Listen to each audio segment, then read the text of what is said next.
Hello everyone, I am Idona John Baptist with the Channel 5 News in the headlines. Civil engineer commends concerted effort to adhere to building codes in the post-Maria rebuilding effort. Price control tops the agenda of the new Dominica Consumer Protection Association, and the galvanized factory begins operation in less than 2 weeks. The details of the news after this. Rudolph Thomas Enterprise in Portsmouth, your suppliers of building materials and hardware products. Over 20 years experience in the business. Rudolph Thomas has lumber and plywood, galvanized and fenced pipe. Check out Rudolph Thomas for ceramic and vinyl floor and wall tiles, nails, nuts and bolts, paint and painting supplies. And check out their line of electrical and hand tools. Go now to Rudolph Thomas on 1240 Bay Street in Portsmouth.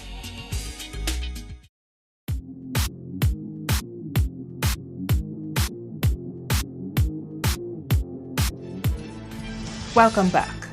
Civil engineer Stephen Astafan says he has observed that homeowners are making a concerted effort to build in keeping with the revised building standards. Astafan has participated in consultations to review the country's building codes following Hurricane Maria. He told Channel 5 News he's been seeing a lot of good construction since the Category 5 disaster. I've been seeing homeowners participating in ensuring that their houses are built back better. However, there is still a lot of need for supervision, and a lot of persons have stated that they have been building and there has been no supervision, especially by the planning department. But I know the planning department is stretched. A critical aspect to adherence of building codes, Astafan says, is to also ensure foreign workforce here is doing the work the right way. However, there's still a continued need for training of persons. You have persons from outside coming in. You have to ensure that they're up to standard, because it doesn't necessarily mean because you've come from a neighboring island that you come with better skills than what is in Dominica. I believe everybody needs to be supervised. Recognizing that there have been instances of mold growth in structures due to ceiling water damage, Astafan would like homeowners to not let that go unaddressed. One of the things that I have been seeing, and that I hope a lot of people are paying attention to, especially when it came to my home, is the infestation of mold. Because a lot of the houses were uncovered and a lot of them got moisture. And behind the skirting boards there's mold, behind the cupboards there's mold, sometimes especially if you have sheetrock there's mold.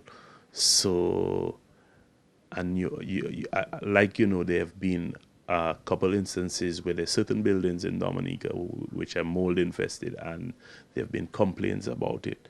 I'm just trying to tell the people out there, ensure that not only that you build back your roof properly, but you ensure that the house is clean properly and free of mold, because when you do the research, there's simple ways to deal with mold. One of them is using vinegar and water and cleaning it out. A Dominica Consumer Protection Association, Inc. is positioning itself to advocate for consumers' rights, with price control top on its agenda.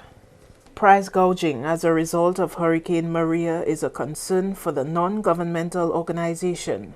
President of the association, Cleville Mills, says the group was guided by findings from a survey. We did a survey, and there's a feeling among the people that there's a need for price control. Price is out of control. So that is why we say we have to address the question of price control. And again, it gets back to the question of educating the consumer so that they know how to be smart consumers that can help them in managing price. And importantly, the consumer protection bill, we are going to look to ensure that government has that bill in act so that people will not get the force of law at the back of it. The survey that we conducted was after Hurricane Maria. And one of the things that the survey will be used for is to get information to the government to identify the amount of goods that will be necessary to have under price control. The Consumer Protection Association, Inc. was established in October 2016. A group of us came together and we decided to form the group based on the fact that we were aware that there's need for consumer protection in Dominica, and also that there's a consumer protection bill that is pending. In that bill, it is going to look about all the areas concerning the consumer interests.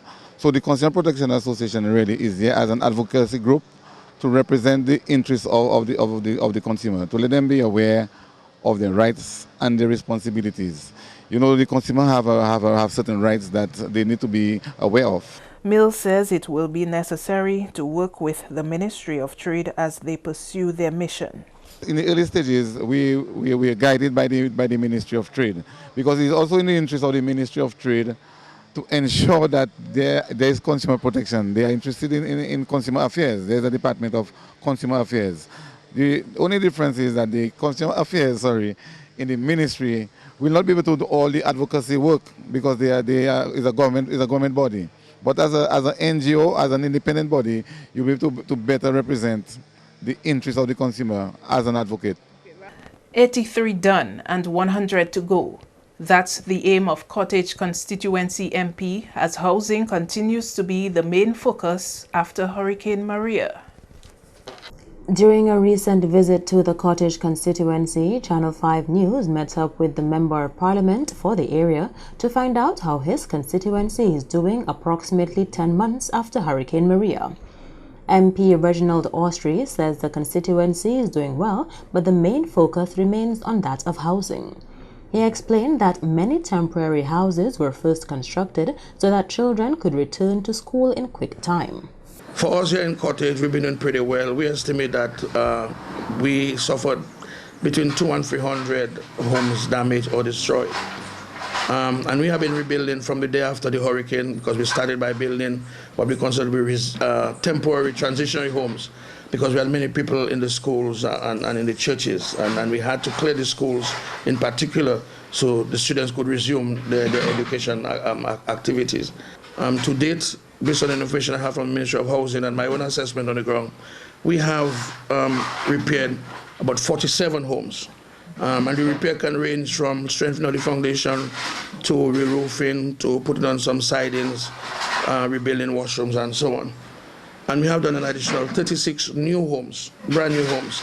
Now these were homes that were totally destroyed from foundation up. This figure of 83 does not include those who received assistance in the form of material to complete projects which they had started. And as is the case around the island, there are many challenges plaguing the housing project in the Cottage constituency. We could have done more than that, but there are challenges in the program. One, we had the challenge of building material. And although that has simmered down a little bit, but you have the issues now with cement, where because of the large number of construction taking place in the country right now, you have a serious problem with cement. Like almost every 2 or 3 days, you have a particular shortage of cement. We also have a problem with the contractors, where, again, because of the high level of construction activity, you find all contractors in Dominica basically are engaged one way or the other. In fact, some of my contractors have 5 or 6 homes to be doing and have been juggling between one and the other. And so there is not a steady focus on doing one building. The other problem we have is the family itself. Many people were on leased lands, they're on rented lands, living in rented homes. So yes, we want to rebuild for them, but they don't yet have the land. $1.7 million was allocated for housing in Cottage. Approximately $900,000 have already been spent. In more news, building back Dominica in this post-Maria era is generally thought of in terms of housing and other infrastructure repair. But a team made up of local and regional artists are changing that mindset. The young artists believe they have a role to play in rebuilding the nation as well. They are volunteering their talent to paint murals, which they expect will inspire hope. Channel 5 News met the team working on one of its projects outside the Achievement Learning Center on Tuesday. Valerie Honore is the founder of I Have a Right Foundation and Travel for a Cause. After Hurricane Maria, we launched a project called Project Hope 2018. And as part of that project, we have a program called Murals of Hope. Travel for a Cause is really a platform that connects volunteers with volunteer opportunities. So today we are at Achievement Learning Center, and we have volunteers who have traveled from Jamaica and Guyana, and they're collaborating with local volunteers to paint a mural of hope here at Achievement Learning Center. I decided to volunteer with Travel for a Cause to come down and do a few murals. To be honest, it's not what I expected. It surpassed my expectations a lot, and I'm very grateful for the opportunity. It's so nice meeting everybody. It's so nice getting to bond with the community, and it's truly something I will never forget. Just here with the people from the Travel for the Cause program, and we're here painting the mural at the Achievement Learning Center in Pottersville. It's good vibes, you know, everybody out here painting and everything nice. So I just want to take the opportunity to tell everybody about our upcoming event. That is the Whitey Kuboli Artists Association having an exhibition at the stadium July 27th at 5 p.m. So everybody's invited, and some of the artists here are from the association. Some of them are maybe potential members, but anyway, we're just out here creating art and having fun. The coordinator of the Achievement Learning Center says she's hoping the mural will serve to inspire vehicle owners and others to help in the effort to further enhance the area and make it more conducive to learning. I'm really happy with the support. We've collaborating with Travel for a Cause through Valerie Honore. They are really helping us to beautify our school environment. This is all part of our enhancing of the learning environment project. They have painted our walls with us. Some of the drawings really came from ideas from the students, and it is really sad though that with such beauty we have to deal with the roadside mechanic.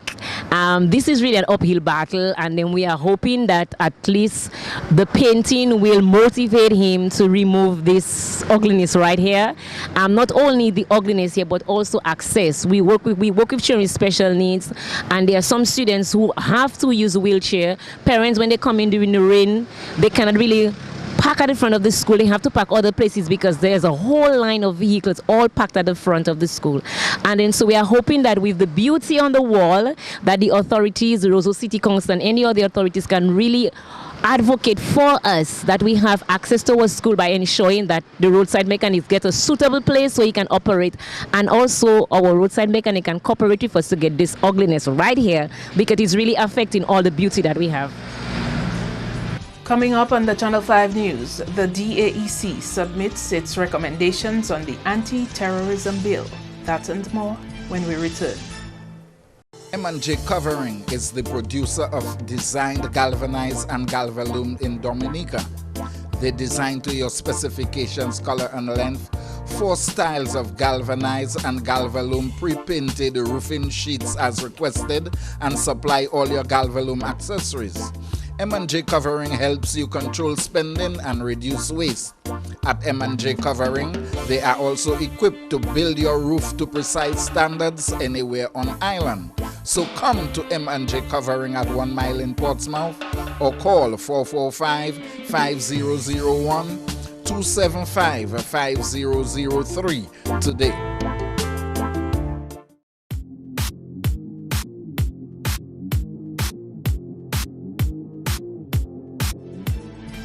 Thank you for staying with us. The Dominica Association of Evangelical Churches, DAEC, has submitted its recommendations on the anti-terrorism bill for consideration by Parliament. Julian Morris has that story. When Parliament last met in June, the Minister for National Security decided to take the anti-terrorism bill through only one reading and postpone the matter until the opposition and other civil society groups had time to adequately educate the public and discuss the implications of the bill. Leader of the parliamentary opposition told Channel 5 News last week he was ready to submit his recommendations, which were due by July 15. There was opposition concern that opponents of aspects of the new bill had been given too little time to submit recommendations. The DAEC's letter represents the latest set of recommendations on the anti-terrorism bill that Channel 5 News is aware of. It reads in part, "The question for us is whether the words "for the purpose of advancing a political, ideological, or a religious cause" that appear in paragraph A of clause 3.1 of the bill are critical elements of a terrorist act." It goes on, if the answer is no, then consideration should be given to removing them from the paragraph. The letter says the DAEC is concerned that the broad sweep of the language in the proposed legislation may impede the freedom of doctrine speech, especially when the doctrine contravenes emerging norms contrary to Scripture.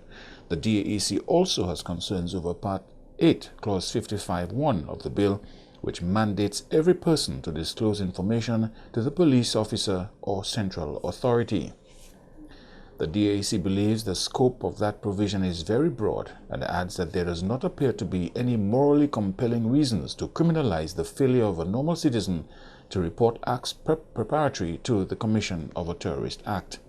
It goes on to say, moreover, the absence of an effective witness protection system would present challenges respecting the welfare of the ordinary citizen who chooses to comply with the law.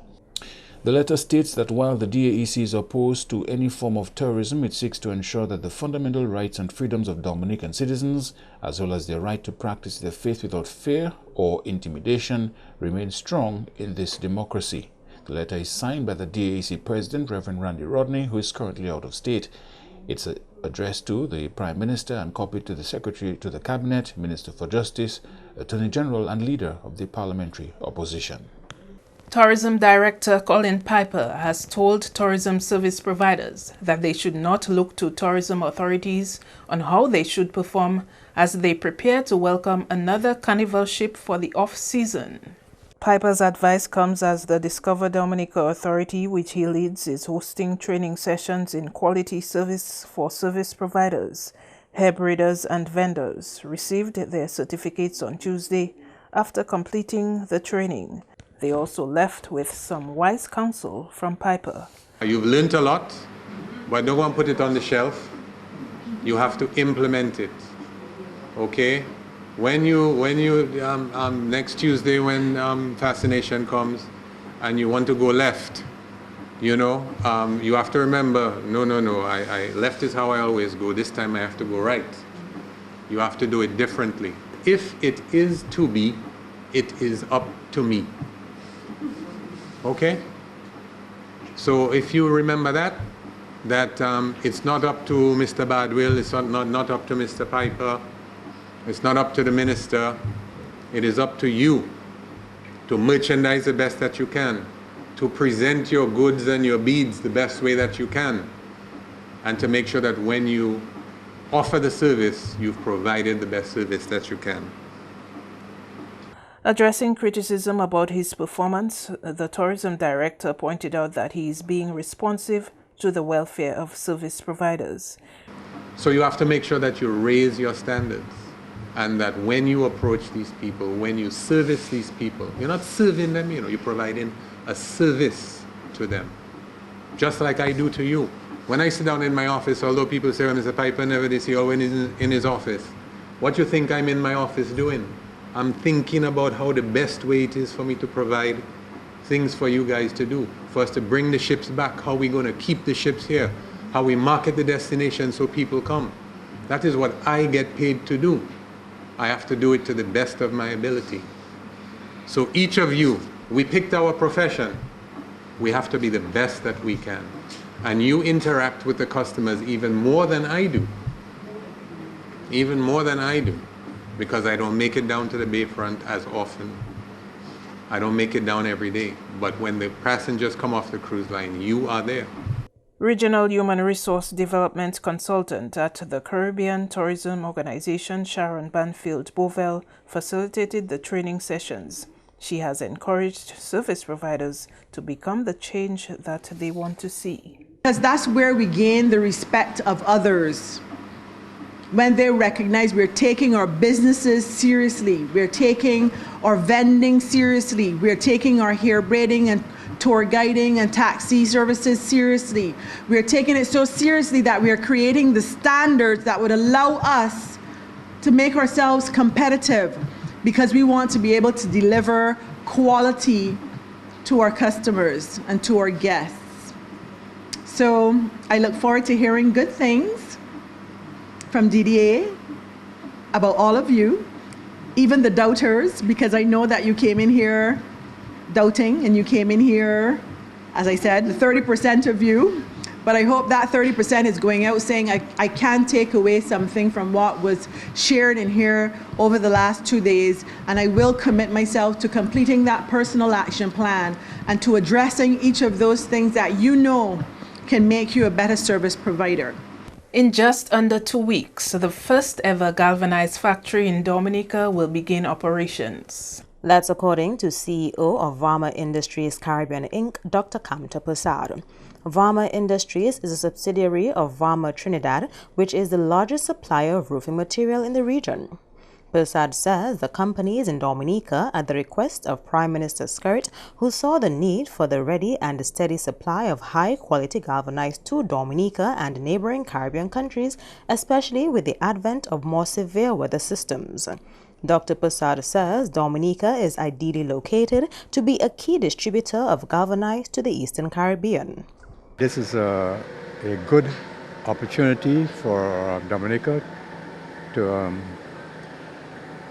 to cater for those needs, because hurricanes are here to stay through climate change. We're going to continue to get excess rains, flooding, hurricanes, and all natural disasters caused by climate change. So we have to be cognizant of what is happening and be prepared, as you are in Dominica. We call it resilience,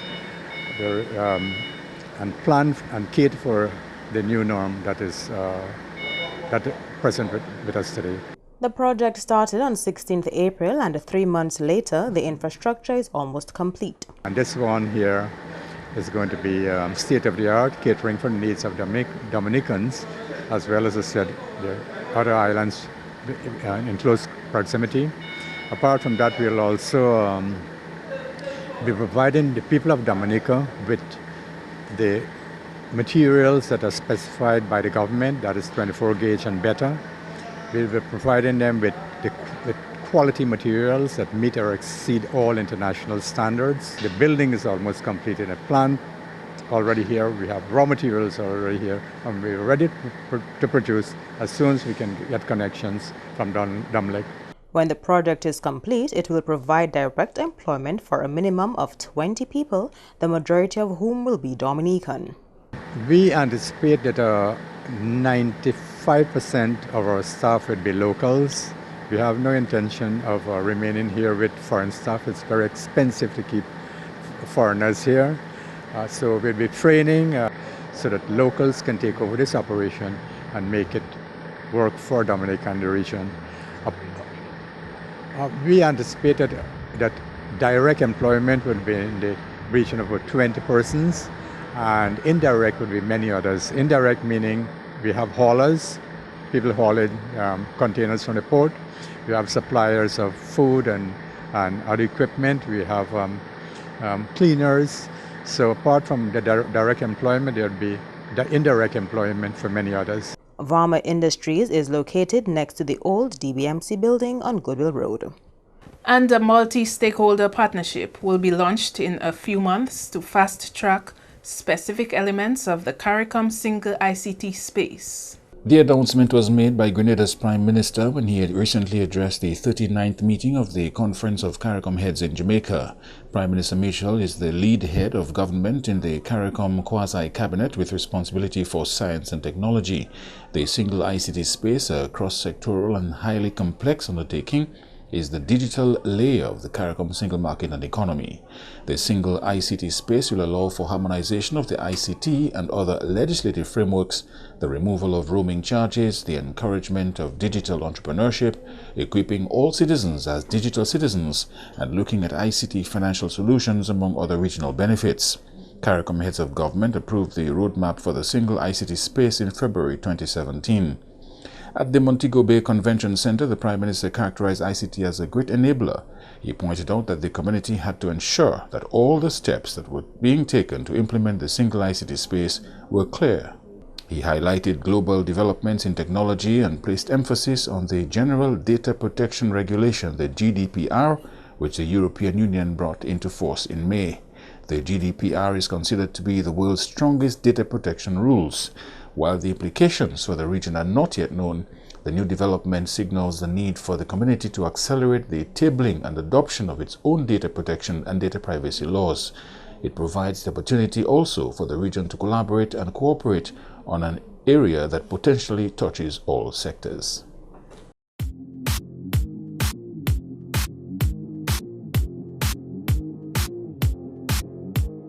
To end the news, the headlines again. Civil engineer commends concerted effort to adhere to building codes in the post-Maria rebuilding effort. Price control tops the agenda of the new Dominica Consumer Protection Association, and galvanized factory begins operation in less than 2 weeks. Feel free to contact us at news@marpin2k4.com. You can also access our past newscasts on our YouTube channel. On behalf of the entire production team, I am Idona John Baptist. Thank you for watching. Join us again tomorrow.